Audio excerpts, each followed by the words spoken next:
Bonjour à tous, je m'appelle Alain Friedli, je suis Expertise and Innovation Manager à 55 et aujourd'hui on va explorer le server-side au sein de notre série Cheat Sheets by 55. Comme son nom l'indique, la collecte server-side, c'est une collecte de données qui se fait d'un serveur vers un autre serveur. Par exemple, depuis votre serveur vers celui de Google.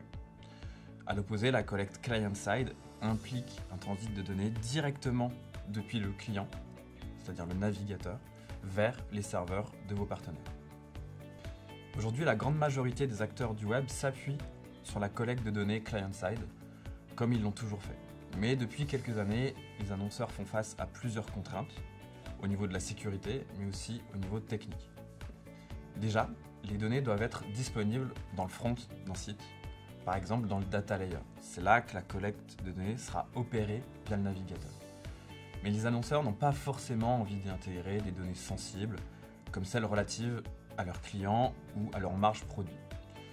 En plus de cela, avec une architecture client-side, on n'a pas toujours la main ou la visibilité sur toutes les informations qui sont envoyées à ses partenaires médias et analytics.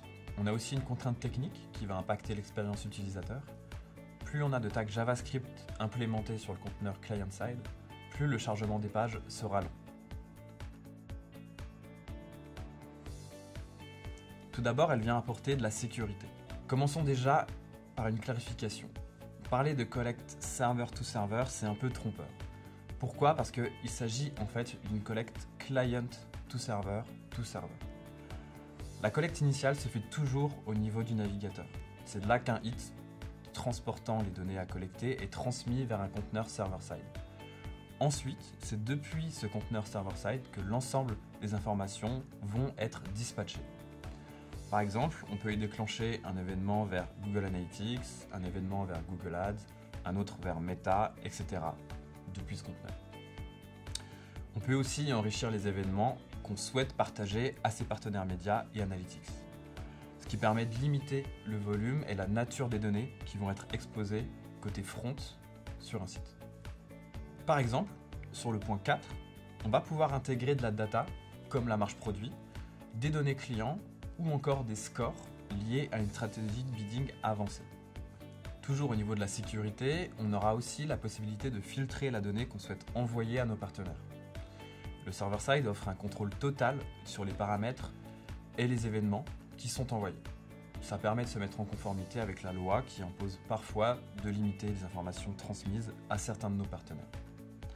On peut donc décider d'encrypter ou de supprimer l'IP, l'ID client, etc.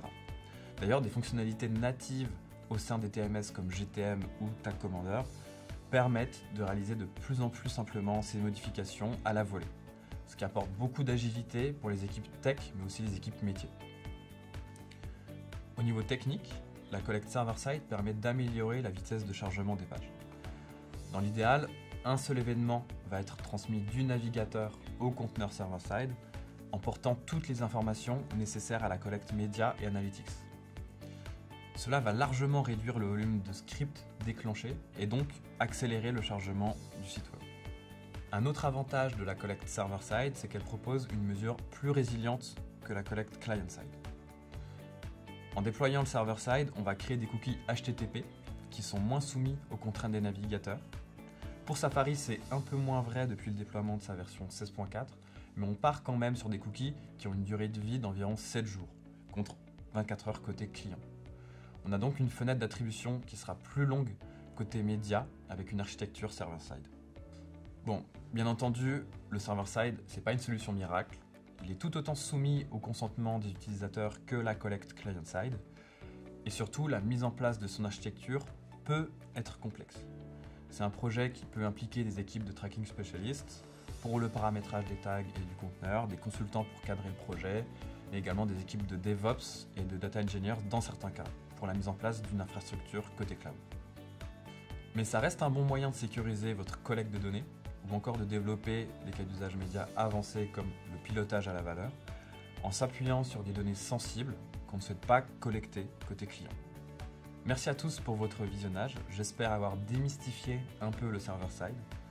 On se retrouve très vite pour une prochaine vidéo de cette série Cheat Sheets by 55.